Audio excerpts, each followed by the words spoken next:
This week on the Creation Today show, we have to interpret them, and interpretation is fine. There isn't actually anything wrong with interpretation. Interpretation is something that we do naturally. The question is, are you interpreting it correctly? And now we're moving a bit closer into philosophy, right? As in, well, how do you interpret something correctly? One way that you can help give you an idea whether you're interpreting it correctly is making sure, to the best of your abilities, you've got the biggest picture. Welcome to the Creation Today show, where we bring together interviews with experts and solid Bible teaching. Your host, Eric Hovind, affirms the ultimate authority of God's Word, the truth of creation, and why it matters to you. What if the fossils beneath our feet tell a very different story than what evolutionists have claimed? For years, we've been told that the fossil record is one of the strongest pieces of evidence for evolution. Millions of years, slow changes, and gradual progression from life from a single-celled organism all the way up to the complex mechanisms that humans are today. But what if the fossils are actually screaming something entirely different? Today on the Creation Today show, we're diving into the fascinating world of paleobiology with a man who's traveled the world as a paleobiologist, a paleontologist. He's a researcher. He's uncovered shocking evidence that challenges evolutionary timelines. And I'm telling you, the evidence you're going to see today doesn't just fit a biblical worldview, it demands a biblical worldview. So listen in as we talk about how the rocks that evolutionists claim prove their theory actually confirm the biblical account of a global flood and the evidence for a young earth. It's going to be a fascinating conversation. Before we dig in, though, get it? Dig in. We're doing fossils today. Never mind. Okay, before we dig in, if you're new to the Creation Today show, we're on a mission to disciple the world one person at a time. We just want to turn the stumbling blocks that keep people from seeing Christ as Savior into the stepping stones on their journey to know the very truth that is Christ. Our entire ministry of Creation Today, our show, our outreaches, our websites, articles, foreign mission trips, everything we do, all operates thanks to our Creation Today partners. They are the amazing individuals, and I see you guys on here. Thank you for joining me today. Amazing individuals, businesses, and churches that, well, they've truly become the hands and feet of Jesus Christ, spreading the gospel through the creation message around the world. We had a partner recently who loves our resources, loves the shows. We're so thankful for him. Their family purchased a complete one-year partnership to Creation Today as a giveaway. And this week we've chosen the winner. Congratulations to Anita Johnston. Anita Johnston, you have won the free one-year partnership to Creation Today Plus. That partnership, Anita, it gives you access to everything Creation Today does through the Creation Today Plus website at creationtoday.org. You get to choose from hundreds, over 400 episodes of the Creation Today show, topics ranging from Leviathan to the Nephilim, okay? I mean, we're talking genetics to theistic evolution and everything in between. You hear from top creation apologists in the world, guys like Ken Ham, Dr. Randy Galuza, Mark Spence, an incredible brain when it comes to evangelism. I love him. Just had him on last week. Plus, you get access to over $450 worth of our resources, all at the Creation Today Plus platform at creationtoday.org. So, Anita, congratulations on that. It's everybody else out there who wants to consider being a partner. We would be honored to spread the gospel with you around the world. If you love science and you love Scripture and you care about the lost, we're going to be a great fit for each other. Head over to creationtoday.org/partner and let's start working together today. Hey, one more note before we introduce my guest. We have some amazing events coming up in 2025, and I'd love to see you and meet you personally at one of these amazing experiences.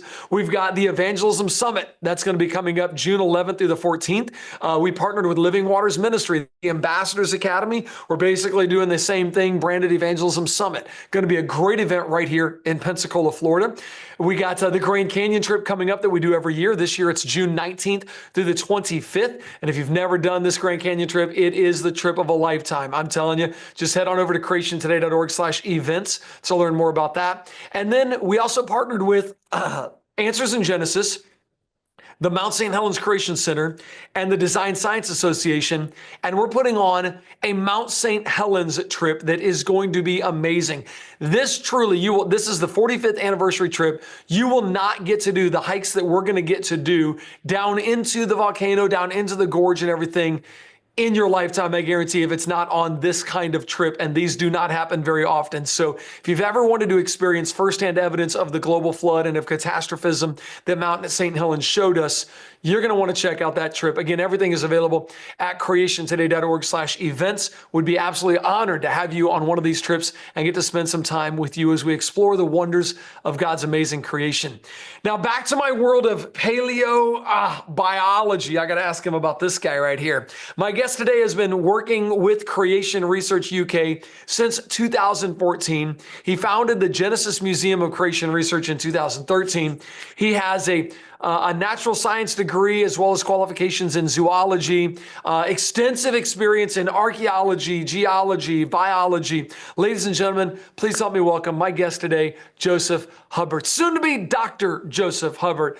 I'll go ahead and start it off then. Dr. Hubbard, welcome to the Creation Today Show, buddy.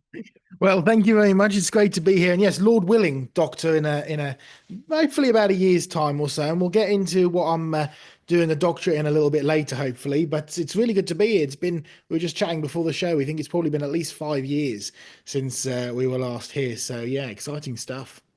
Well, I love keeping an eye on your work. You are a world traveler and you bring the evidences that you collect. You guys have and I'll tell you about this. You guys have your own show. You guys produce your own series. All of that is available, if I believe correctly, is at creationresearchuk.com.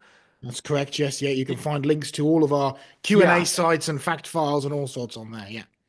And you guys have a huge collection of actual fossils and you study these for a living, and you can tell us what's really going on with the fossils.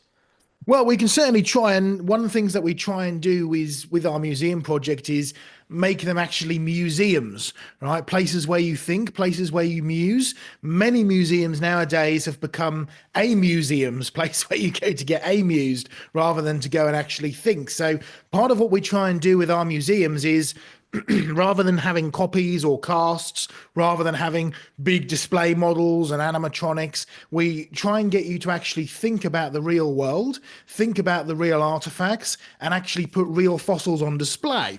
And so as you come round and see all of the fossils, and you can see I'm in our UK museum at the moment, you can see some of the stuff behind me. Some of the things that we try and do is get you to think, well, if this is what the fossils are saying, how does that actually fit with A, the real world, and B, what the Bible says about the real world? And so we're showing how those two things really come together. This is incredible, but I'm very nervous for you, buddy. The way your government is arresting people over there for silent prayer and things like that. I'm surprised you're even allowed to talk about creation or Genesis anymore, because your country, man. I'm worried about the church and England in general. Is it hard to do ministry over there? Or can you give us an update of what that's like for all of us people that rebelled against your country? And I guess are we distant cousins now? Is that what that makes us? Yeah. Well, I used to make fun of the Americans, but I think now you probably made the right decision.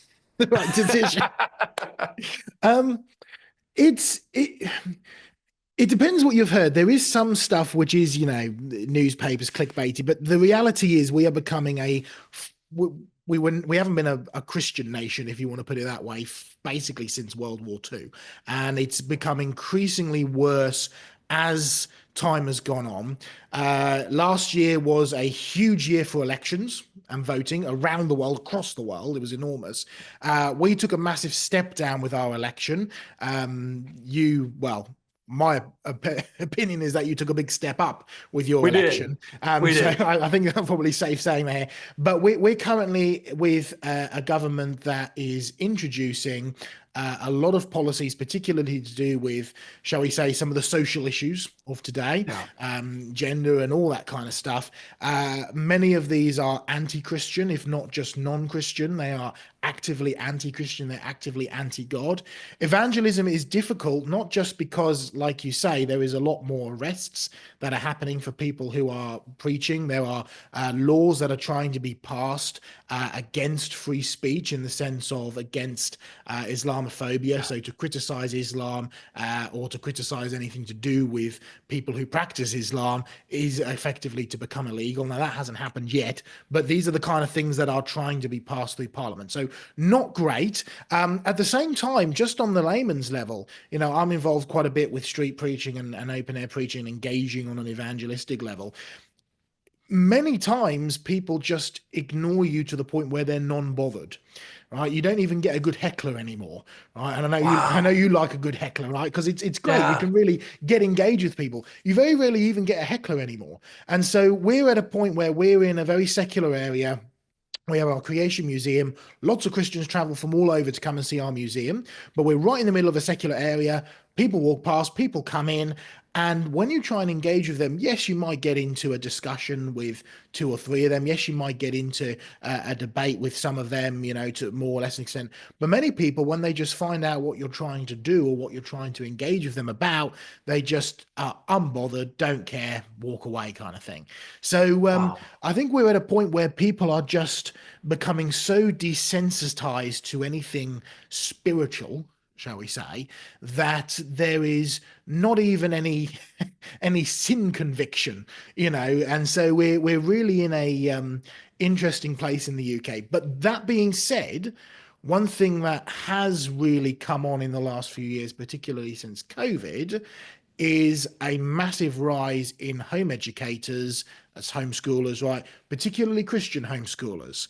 And I know many others in both the creation world in the UK as well as outside of the creation world are firm believers that the next generation of church leaders in the UK are going to come from home educated backgrounds. Just pray, because that's another thing that's under attack as well, is the home education in the UK. So we're currently one of the freest countries in the world when it comes to home education, with the proposed bill in Parliament, which is currently being bandied back and forth, and they want to bring in the next year or so, we would become one of the most restricted, sort of akin to Canada and France. So, quite serious, really. So yeah, I mean, it's just the battlefronts will continue to rage, and I know there's battlefronts all over, but man, you really are an important place that will determine things that happen elsewhere, and people look to you guys. So, whew, all right, the work is cut out on all fronts. When it comes to paleobiology, I got some guests on here that are going, okay, what have you got? Because one of the things I try to point out, that the fossils don't say anything. People are like, oh, well, the fossil record. I watched a response video yesterday of this guy talking about evolution. He's like, well, the fossil record shows us that. And I'm like, how do you address, and I'll let you take this where you want to go, but how do you address, the fossils don't actually say anything. It's scientists that say something about the fossils. The fossils don't have voices. They don't speak. So we got to interpret them. Yeah, so we have to interpret them, and interpretation is fine. Oftentimes, when I'm dealing with speaking with creationists and stuff, and everybody goes, "Oh, well, that's just your interpretation." Well, there isn't actually anything wrong with interpretation. Interpretation is something that we do naturally. The question is, are you interpreting it correctly? And now we're moving a bit closer into philosophy, right? As in, well, how do you interpret something correctly? Well, one way that you can help give you an idea whether you're interpreting it correctly is making sure, to the best of your abilities, you've got the biggest picture. Now, I'm going to tell you a brief little story which will help illustrate not only what paleobiology is and the kind of stuff we're going to be talking about, but also helps illustrate this point about, presuppositions and understanding and interpretation. So I have 2 small fossils here. They're quite small. I'll hold them up to the camera. You might just be able to see that if we can get it into focus. There we go. Okay, yeah, I see that. Yeah, it's a little brachiopod, right? A little seashell. If we hold it sort of on its side like that, you might just be able to pick it up. It's from quite a well-known place of fossils in the UK, from a place called Hunstanton. I grew up not too far from Hunstanton on the Norfolk coast. That's the bit that sticks out on the east in the UK. And you've got these beautiful cliffs, brown sandstone at the bottom, red chalk in the middle, white chalk at the top. And the red chalk is so unique, it's actually called the Hunstanton Formation. And that's where these little brachiopods come out of. Now, when I'm in university, right, undergraduate, doing geology, beginning to specialize in paleontology and paleobiology, one of the things that they teach you is that you interpret the rocks based on the fossils that you find inside of them. So if you find fossils inside that are all tropical terrestrial fossils, dinosaurs and palm trees and whatever, then it was a tropical terrestrial environment that formed it, right? And maybe there were seasonal floods or so on and so forth. If it's a shallow marine fossils that you find in a shallow marine, sort of type rock like limestone, like at Hunstanton, then it was a shallow marine, lagoon type environment that produced it. So I'd known this for a while. That's what was being taught at undergraduate level geology. So it didn't surprise me that when I went on a field trip, I was taken on a field trip by one of our professors from my university, who was leading us, on a field trip at Hunstanton that I'd been collecting at for basically since I was 7 years old, right? So many years. When I was there and I was on this field trip, the professor there said, "We know that Hunstanton formed in a shallow marine type environment because these are exclusively shallow marine fossils." Now, there's an interpretation, okay? He's interpreted the rocks as being formed in a shallow marine type environment based on something which is factual. In other words, you can go and dig up the fossils there. We dig up these shallow marine fossils all the time, right? But that's not the full story, because at that point I put my hands up and I said, "Excuse me, Professor, how do you explain the fossil trees?" And he said, "There aren't any fossil trees at Hunstanton." And I said, "There are, let me show you." And I took him round the corner and I showed him these great big timber strips, right, big old branches of trees and all sorts that are buried in the karstone, right, in the sandstone there. And there's loads of them. And he'd never heard of them before. And I said, well, it's not that unheard of, because if you go to the Sedgwick Museum, which is associated with the University of Cambridge, right, founded by Adam Sedgwick, who was a creationist, by the way, and I'll just slip this in the side, right, Adam Sedgwick decreed in his will that not only did his entire collection have to go on public, fossil collection, right, but it had to be accessible to everyone, no matter their beliefs or backgrounds. So you have to jump through a few hoops, but you can get access to any of his collection at any point. But anyway, you go into the Sedgwick Museum, and there certainly used to be, although they moved it at a later date, I wonder why, but there was a great big specimen of karstone from Hunstanton with a great big piece of fossil wood in it. Now, the professor didn't know what to do. He said, "I'll have to get back to you on that." He never did. But what's interesting is a year later, I was still part of the Facebook group, right, for that previous year's, study group. A whole load of new students had come into the Facebook group. I'd moved on to the next year of geology. And what I had noticed was that the same professor was taking the next year's group to a field trip, on a field trip to Hunstanton, same details, same everything, right? So after the field trip, I asked, did the professor mention the fossil trees? No, he said it was just a shallow marine environment that was, I wonder if that the evidence that I'd presented, in other words, the new piece of information that I'd shown him, actually challenged his interpretation. Well, it does, because if you have a shallow marine environment, you don't have trees growing there. And you don't have trees that have been ripped off limb from limb, right, and have been washed into place next to crushed seashells and broken seashells, and seashells are like this that have been turned upside down, because normally when they're alive, they sit like that, but you always find them face up in the rock like that, right, at Hunstanton. So there's evidence that they've been ripped up and turned around and all sorts of stuff, right? So going back to this interpretation, first of all, paleobiology is basically studying fossils and trying to interpret either A, how they lived, or B, how they got buried, right? And how they sort of formed and the like. But also this interpretation side of things, you need to have the big picture and the full picture. And the one thing you'll often find is many scientists, particularly geologists, have no issue in believing that a flood happened. They have something against a worldwide flood. So you can come with me to Ostcliffe, which is down near Bristol in the UK, and the big tourist sign says a desert drowned in a flood. They have no doubt that it's a flood deposit, but it's what they don't do is take a step back and go, okay, well, where does this sandstone deposit actually go to? And you find that this flood must have been the size of at least the United Kingdom before you even start traveling outside and looking at the sort of intercontinental, mega sequences that you find that go across Europe and across the USA and all sorts. So it sometimes pays to take a step back and get the big picture, and also not to reject when new evidence and new information actually arises, much like the fossils at Hunstanton. So that gives you a little bit of a perspective as to how some of this interpretation can be a little bit flawed. So that professor literally ignored the trees that you had just shown him the year before because it goes against, I'm assuming, goes against his preconceived idea of he's trying to use these fossils to say this took millions of years to form, and it was this kind of environment, and your tree fossils around the corner demolished that interpretation, so he has to ignore that piece of evidence. Yeah, I mean, one of the things that now I've had this quoted not just by people on field trips that I have been on, like the professor, but also you can go to many books, scientific literature, particularly on the stratigraphy of the UK. And generally speaking, chalk is interpreted to be a slow and steady being the key word there, slow and steady accumulation of coccoliths, right, tiny planktonic seashells that build up into calcareous ooze, which is a lovely word, and then eventually over time compresses down into chalk, right? But you'll find average rates of sedimentation. That is a classic phrase that is used in much of this scientific literature, right?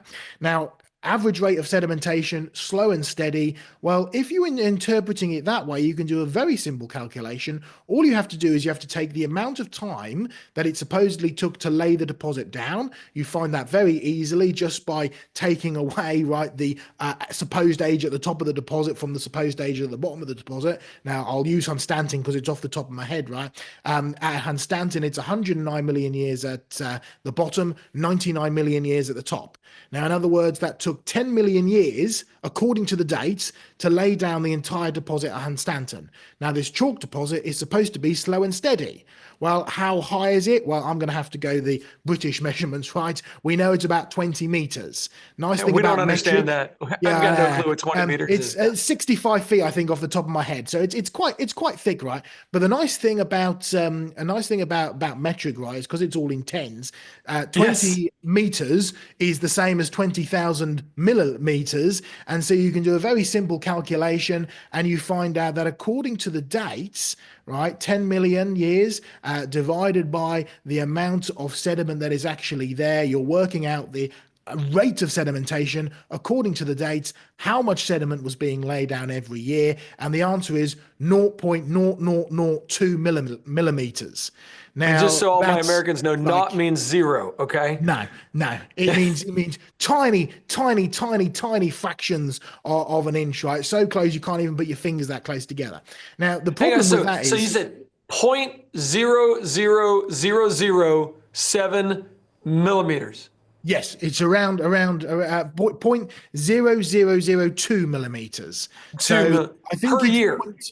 Yeah, per year. I think it's something like 0.00007 inch or something like that. Okay, yeah. It's ridiculously tiny, right? But the point is, just it doesn't matter so much about the exact amount, more about just the tiny amount that is deposited each year according to the dates, because you've got several major problems with this. The first one is, if chalk is slow and steady, number one, most chalk beds that you see, White Cliffs of Dover being the classic example, right? It should be full of contamination. It should be full of silt. It should be full of gunk, right? Dead, decaying, fishy stuff, right? You don't find that. You find that it's very pure. In the White Cliffs of Dover case, it's about 98% calcium carbonate, so it's extremely pure. Plus, the fossils in there are brilliantly fossilized. Well, at that rate of sedimentation, it would have taken about 18,000 years just to bury this single seashell. Now, how much seashell are you going to have at the end of 18,000 years? Yeah, no kidding. Not a lot, right? And it looks like it's in pristine condition. Yes, yeah, it's in pristine condition. That you even get soft-bodied things inside these that are in pristine condition, right? You know, fish scales and the like. So there's some astonishing stuff. So it doesn't match that way.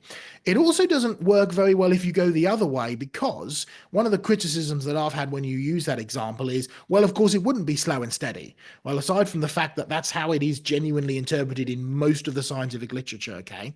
They If you teach want that. to interpret it the other way, yeah. If you want to interpret it the other way, if you want to say that it's rapid, well, how rapid is this, firstly? And secondly, how much was it that was being deposited? Because if you sit back and you go, okay, well, if it's rapid for a little bit, you know, big current or big flood, but then it sits and it stays, you should get erosion in between layers and all sorts. Well, you don't see that on Stanton. And this is the case across the world, right? Many of your listeners will know this is the case with the Grand Canyon, right? There's no erosion, right? There's no biostratigraphy that goes in between the layers and messes it up. So you've got the white chalk and the red chalk, which are literally like, you know, sandwiched on each other perfectly. So it doesn't work that way unless you say the entire of the deposit was formed by flowing water. And then you think, okay, well, if the deposit was formed by flowing water, the entire deposit, then what kind of evidence would you expect to see? Well, you would expect to see, number one, brilliant levels of preservation, right? Because it's been buried very quickly. Secondly, you would expect to see any kind of elongated fossils would be all pointing in the same direction, right? Whether that's timber, you think trees, right, elongated that are fossilized, pointing in the same direction, more or less. Squid is the other one, a classic one that Hunstanton is full of. Squid, if you want the technical term, it's belemnite, right? A bit like your nautiluses that you get in the Grand Canyon. Yeah. They're slightly different, right? Squid-like creature. Again, elongated fossil. You would expect to see them all pointing in the same direction. Well, Because water had literally flowed through and flowing water them, literally exactly, turned them all facing the same way. pointing them in Okay. the right. Now, for my final year, so in the UK, an undergraduate degree, the final year is more closer to what a master's would be in the USA, where You're just basically get showing off given. now and calling our I know. education system stupid. Okay. All right. All right. All right. You kind of get I generally say that because you kind of get a little bit more leeway to go off and do a research project yourself. Oh, okay. Right. So you go and actually do some research and you produce a publication out of it. Right. Usually, generally speaking. And as part of my third year dissertation, third year thesis, what I ended up going to do was actually mapping Hunstanton. So we go along and we basically took samples, and that doesn't mean digging out samples. It means basically looking at the face of the rock at different sections and mapping every single fossil that is on the surface there. There's a lot of erosion that happens, so you usually get some nice fresh faces. Anyway, what we did is we went through and we looked for what state, what condition were the fossils in. So not just preservation, but also were they whole or were they smashed up? They're all smashed up. That can be indications of very fast flowing water, right? High turbulent material. Look at all the elongate fossils, so the squid-like fossils. Are they all pointing in the same direction, or are they just laying this way, that way, or whatever way, right? Look at the seashells that are whole. Do they show evidence of having lived, died, and been buried there? Or do they show evidence of being transported there? Case in point, these little brachiopods, right? When they're alive, brachiopods would sit like that, attached to the bottom of the sea. All of these are upside down, facing out like that, right? So you can map all of these. And basically what we found in the original research that I did for this many years back, it's available on one of our websites. I think it's creationresearchuk.com, but you can find it there if you look for Hunstanton. Basically what we found was 98% of the fossils that we sampled from the face of Hunstanton, particularly the Hunstanton Formation and the Ferriby Chalk Formation above it, 98% of fossils showed evidence of transportation. In other words, Whoa. what you find evidence of is that, yes, it was buried quickly, but it wasn't a bit of quick and then, millions of years and nothing and then a bit of quick. The whole sequence was buried very, very quickly indeed. And you can map this from how the thickness of the deposit all the way down to the thinnest area at Hunstanton.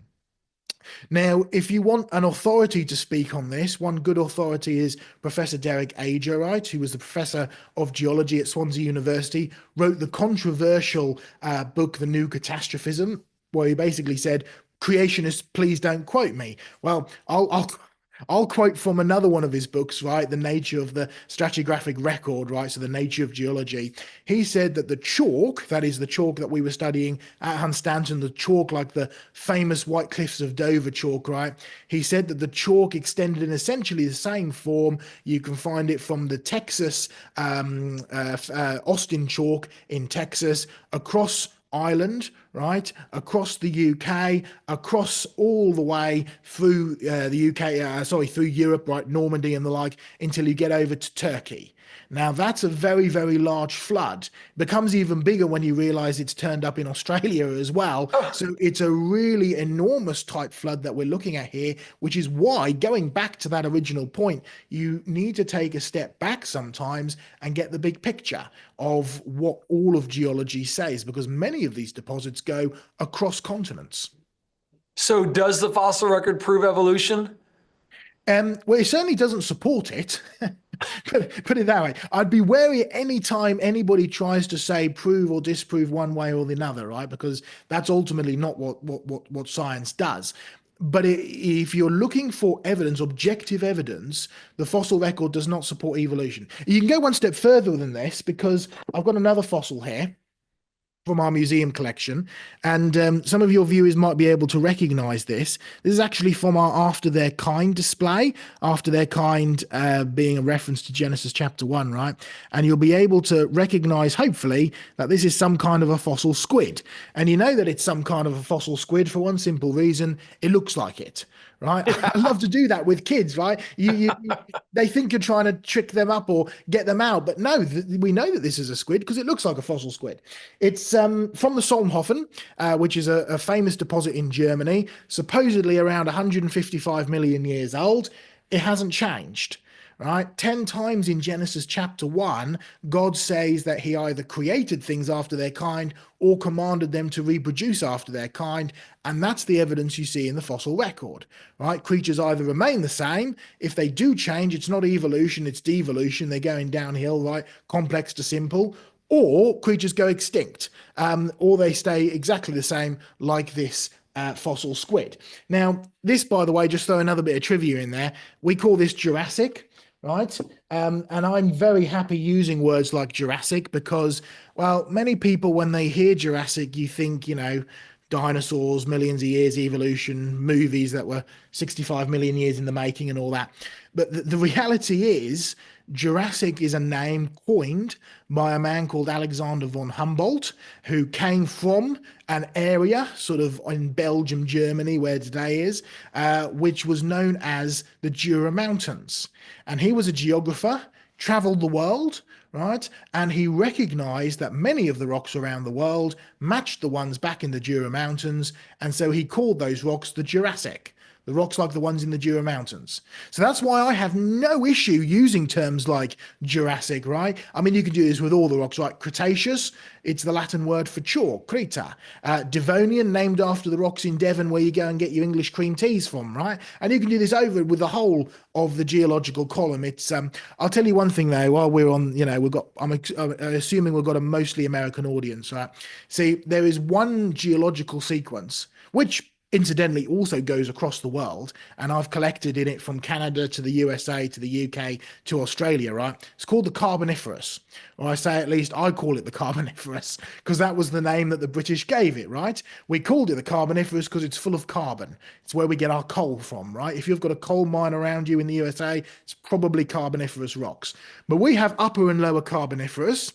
The Americans, the rebellious group that you are, you didn't have Carboniferous. You took it and you split it in two, like we have upper and lower. You have Pennsylvanian and Mississippian, right? Oh, So again, nothing to do with millions of years of evolution, but everything to do with where the rocks were first studied or what the rocks were made of. Ours is Carboniferous, yours is Pennsylvanian and Mississippian. And it's true, you can go through Mississippi and Pennsylvania and over into Tennessee and Kentucky. It's full of these Carboniferous Pennsylvanian, Mississippian coal rocks. Right, and in them you get seashells mixed with land plants, giant trees that cut up through loads of layers, right? Your classic polystrate trees. And so the evidence of rapid catastrophic burial is really there. You just need to know where to go and look for it. Guys, everything points to the idea that, again, this evidence doesn't just fit the biblical model of a global flood. It demands it. It really does. The evidence doesn't speak. It has to be interpreted. Is it being interpreted correctly? Joseph, I got to let my social media go. This is such good information. I love Nate Loper's on here. He runs Canyon Ministries out in Arizona. I love Nate. And man, Nate, we got to do that. Just take the layers to the Grand Canyon and say, okay, how fast would these be deposited over time based on the secular dating of these, and how long would it take to cover up one of these fossils? This is so good. Okay, after I let social media go, Joseph, you got to let me know what I got right here. This is a fascinating one to me. But social media, I got to let you go, guys. I'm so glad you're here. You're learning from the best so that you can be the best yourself, so that you can take this information to a world that desperately, desperately needs it. I would love, love, love for you to take this message you just heard, this conversation, and share it on your social media platform. To my podcast listeners, please hit that like and subscribe button. And to my television audience, thank you for tuning in. This is incredible material that confirms God's word is true. It's right about the beginning. It's right about the middle. Jesus Christ really came to save us from our sins. And it's right about the end. Jesus Christ is coming back. He's going to return, and he's going to hold every one of us accountable for how we live. So please know that Judgment Day really is coming soon to a city near you. You need to be ready for that day of judgment. Hey, if you're not yet, I've got some great news. And my friend Mark Spence and I wrote it in a very easy to understand article. Just go to creationtoday.org/gift, GIFT, creationtoday.org/gift. It is the best gift you could ever hear. The reality that our sins can be forgiven. Please check out creationtoday.org/gift. If you are a believer, between now and next week, would you please go share the gospel with somebody who needs to hear it? Next week, got a great show for you. Stealing from God. Okay, you're talking about fossils. I want to talk about engineering from God's perspective. Did you know pretty much all we're doing is borrowing God's ideas after him, from flight to Velcro and everything in between? We are literally studying nature, and there's a whole lot out in nature that we haven't even discovered yet that could be discovered and make you a millionaire. So or a billionaire potentially. Tune in next week as we talk about stealing from God in next week's episode. You're going to love my guest, Don. He's amazing. Look forward to seeing you next week. Until then, go share the gospel with somebody who needs to hear it.